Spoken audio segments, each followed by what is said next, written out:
umva ukuri, gukora si umuvumo ahubwo ni umugisha. Imvugo nk'iyo yanditswe mu gitabo cyitwa Abakozi babwiriza ubutumwa, urupapuro rwa 236. Uhereye mu ntango y'ibihe, ubwo Imana yashyiraga Adamu mu Edeni, nta nzara ihari, nta bukene, nta n'ibyo bateganya, yabahaye gukora. Byanditse mu Itangiriro 2 umurongo wa 15, aho yababwiye ngo bahingire iyo ngobyi kandi bayirinde. Mbibutse ko bagiye guhinga nta nzara, bagiye guhinga nta bukene, nta n'ubwo bateganya. Gukora niwo munezero wa mwene muntu, kudakora niko kaga kabaho mu buzima. Ku basoma igitabo cyitwa Twebwe n'Abana Bacu, Igifaransa, urupapuro rwa 99, haranditse ngo n'ababi barabizi, ngo ubwo bari guhiga igihano bahanisha inkozi z'ibibi, ngo basanze gufata umuhemu n'uwagize nabi bakamuterera aho azaba adakora aricyo gihano cyiza. Gukora ni umugisha, naho kudakora ni umuvumo. Gukora biba umugisha kuko bitera ubukungu. Muzabisoma mu Migani 14, haranditse ngo ukoresha ukuboko kudeha azakena, ariko ukuboko k'umunyamwete gutera ubukire. Ubwo rero gukora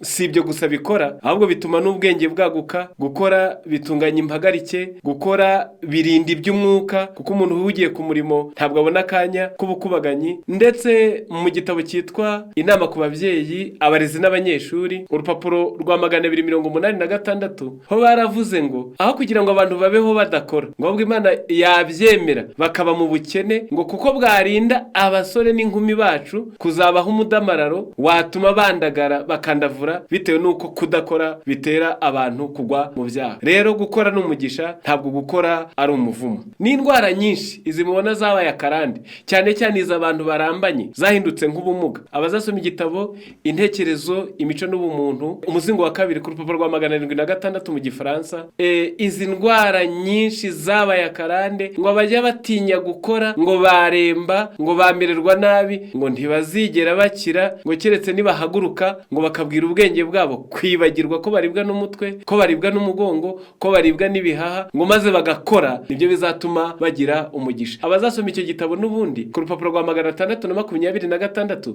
naho haranditse ngo abazi ko bamaranye iminsi ubumuga runaka, ngo abenshi, ntabwo ari bose birumvikana, ngo bazabukira ari uko bahagurutse bagakora. Gukora rero si umuvumo, ahubwo gukora ni umugisha. Mu gitabo cyitwa My Life Today, urupapuro rw'136, handitse ko abicwa n'umugese wo kubaho badakora nibo benshi kubera kudamarara kuruta abicwa n'umuruho. Rero gukora ni umugisha, gukora ntabwo ari umuvumo. Abatesalonike ba 2:10, Pawulo nawe arabivuga nk'intumwa y'Imana, waravuga ngo iki nicyo twabategetse tukiri kumwe namwe, kudakora adakwiye kurya. Nk'intumwa Apotre wari umuyobozi w'iby'umwuka, muzamusoma Abakorinto ba mbere 4:9-13, yakoreshaga amaboko ye imirimo y'imiruho. Niko byanditswe no mu Byakozwe n'Intumwa igice cya 20 uhereye ku murongo wa 32, aho abwira abantu ngo muzi ko aya maboko yanjye ariyo yankenuraga ibyo nkennye n'abo twari kumwe. Gukora ntibyica, hica amaganya. Umva ukuri, gukora n'umugisha.